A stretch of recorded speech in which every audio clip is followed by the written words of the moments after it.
Hello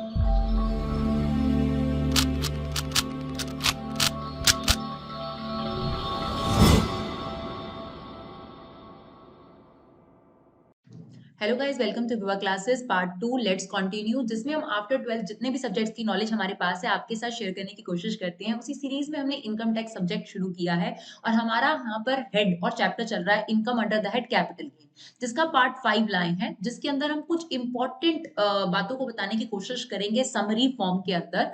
तो देखिए, cost of acquisition और फोरफिटेड, ये दो अमाउंट के बारे में हम इसमें डिस्कस करेंगे कि डिफरेंट डिफरेंट एसेट्स में कॉस्ट ऑफ एक्विजिशन कैसे कैलकुलेट करते हैं समरी फॉर्म के अंदर। तो चलिए फटाफट से देखते हैं section 55, that is about cost of acquisition. Cost of acquisition होता है कि कितने में आपने वो एसेट खरीदी, उसे किस तरीके से जज करना है।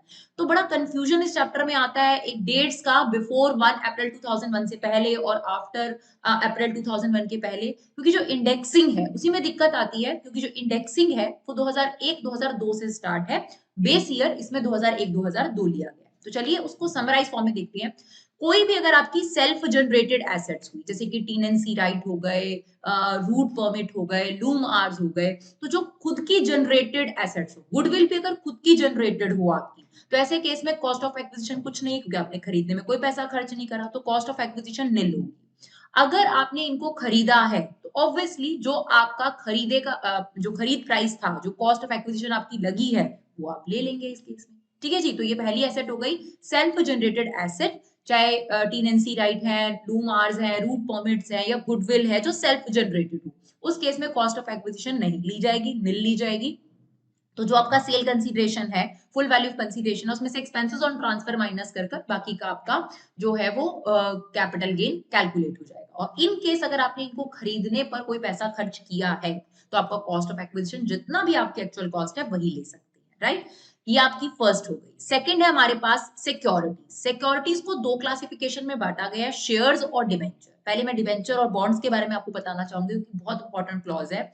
डिबेंचर और बॉन्ड में कॉस्ट ऑफ एक्विजिशन वही होती है जो इनको खरीदने पे पैसा खर्च करा गया, एक्चुअल कॉस्ट। जो सबसे जरूरी बात आपने नोट डाउन करनी है वो ये करनी है, बेशक डिबेंचर और बॉन्ड आपके पास लॉन्ग टर्म के लिए पड़े हों, इंडेक्सेशन यहाँ पर अलाउड नहीं करी जाती है, राइट।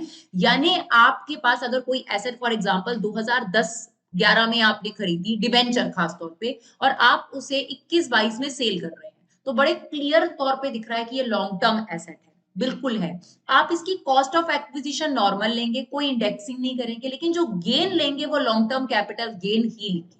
This is okay. तो ये क्लॉज आपको ध्यान रखने की जरूरत है कि डिबेंचर और बॉन्ड में इंडेक्सेशन नहीं होता। अब सिक्योरिटी का दूसरा पार्ट है शेयर्स।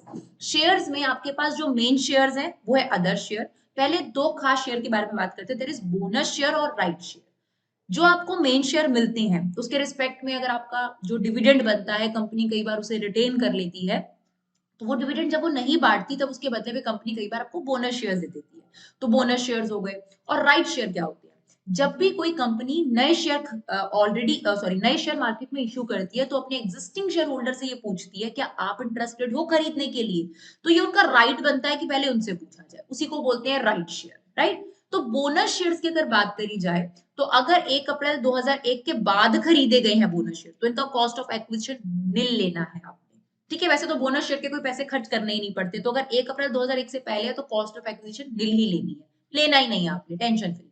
लेकिन अगर 1 अप्रैल 2001 से पहले के बोनस शेयर्स आपके पास हैं, तो उसकी मार्केट वैल्यू 1 अप्रैल 2001 को जो चल रही होगी, फेयर मार्केट वैल्यू जो आपको दी होगी, उसको कॉस्ट ऑफ एक्विजिशन लेना है आपने, राइट।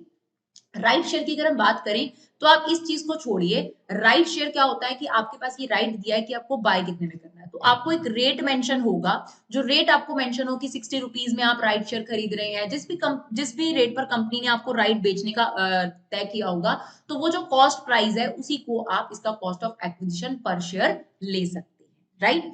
तो बोनस शेयर्स हो गए, राइट शेयर हो गए। अब other share, other share basically main share.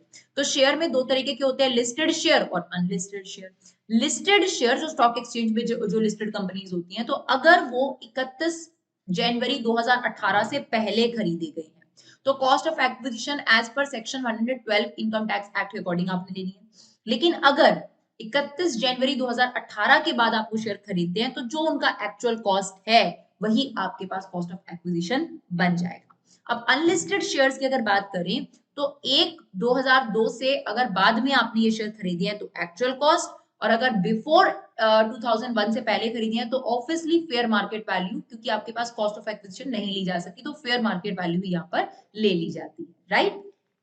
हमारे पास सेल्फ जनरेटेड एसेट्स हो गई, उनकी कॉस्ट ऑफ एक्विजिशन नहीं लेनी होती। हाँ, खरीदने में पैसे लगे हैं तो ले लीजिएगा। सिक्योरिटीज में बॉन्ड्स को ध्यान रखिएगा, डिवेंचर और बॉन्ड्स को इनमें इंडेक्सेशन नहीं होता। और राइट शेयर, बोनस शेयर्स का आपको हमने बताया, लिस्टेड और अनलिस्टेड शेयर का भी बताया। बिल्कुल इस तरीके से अदर एसेट जैसे लैंड और गोल्ड हो गया। तो लैंड और गोल्ड अगर 2001-2002 के बाद है तो एक्चुअल कॉस्ट ऑफ एक्विजिशन ही आपकी कॉस्ट ऑफ एक्विजिशन बनेगी। लेकिन अगर 2001 से पहले है तो फेयर मार्केट वैल्यू और कॉस्ट विचएवर इज हायर में से आप उसे ले लेंगे, राइट, कॉस्ट ऑफ एक्विजिशन को। एक इंपॉर्टेंट पॉइंट है, नोट के तौर पे लिखा हुआ है, अगर कोई डेप्रिशिएबल एसेट है जैसे फर्नीचर हो गई या प्लांट एंड मशीनरी हो गई, तो जो उसकी कॉस्ट ऑफ एक्विजिशन होती है वो WDV ऑफ एसेट हो जाती है, यानी return down value. Return down value मतलब होता है कि आज के दिन उसकी क्या वर्थ है बुक में। तो बस ठीक है, वही आपकी इंडेक्स कॉस्ट ऑफ एक्विजिशन है, वही आपकी कॉस्ट ऑफ एक्विजिशन है। यानी जो डेप्रिशिएबल एसेट्स होती है उनमें भी इंडेक्सेशन नहीं लगता, राइट। तो ये था कॉस्ट ऑफ एक्विजिशन को लेकर हमारा कंसेप्ट। अब हम एक फोरफिटेड वाला कंसेप्ट है वो आपके साथ डिस्कस करेंगे।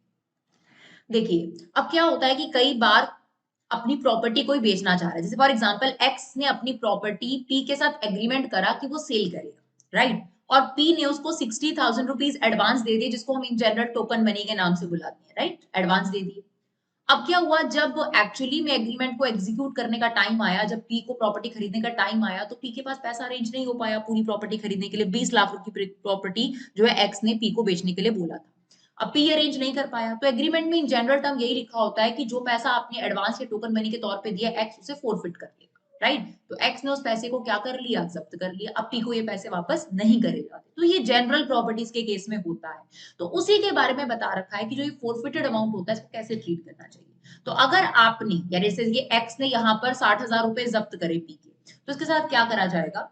तो अगर 1 अप्रैल 2014 से पहले आपने ये अमाउंट फोरफिट किया है, फोरफिटेड बिफोर 1 अप्रैल 2014, तो ऐसे केस में जो कॉस्ट ऑफ एक्विजिशन है उसमें से ये फोरफिटेड अमाउंट माइनस होगा। जैसे एग्जांपल के तौर पे अगर हम बात करें एक्स की, तो full value of consideration 20 lakh है। जिस दिन भी एक्स इस प्रॉपर्टी को बेचेगा और कॉस्ट ऑफ एक्विजिशन लिखेगा, तो कॉस्ट ऑफ एक्विजिशन में से जो ये फोरफिटेड अमाउंट है 60,000 रुपीज, उसको क्या कर देगा, माइनस कर देगा, अगर 1 अप्रैल 2014 से पहले। और अगर 1 अप्रैल 2014 के बाद है तो इसे income under the head other sources में जाके टैक्सेबल कर दिया जाता है। यानी 60,000 को इस जगह पर कोई ट्रीटमेंट में नहीं लिया जाएगा, सीधा जो आपका पांचवा हेड है income under the head other sources, उसमें जाके 60,000 रुपीज को क्या कर दिया जाएगा, टैक्सेबल कर दिया जाएगा, राइट। सिंपल सा रूल है, 1 अप्रैल 2014 से पहले अगर आपने ये पैसा जब्त किया है तो ऐसे केस में आपके पास जो इंडेक्सेशन से पहले कॉस्ट ऑफ एक्विजिशन है उसमें से माइनस कर दीजिए। इंडेक्सिंग करने से पहले, मान लीजिए कॉस्ट ऑफ एक्विजिशन 5 लाख है, उसमें से 60,000 माइनस करने के बाद इंडेक्सिंग करेंगे आप लोग, राइट।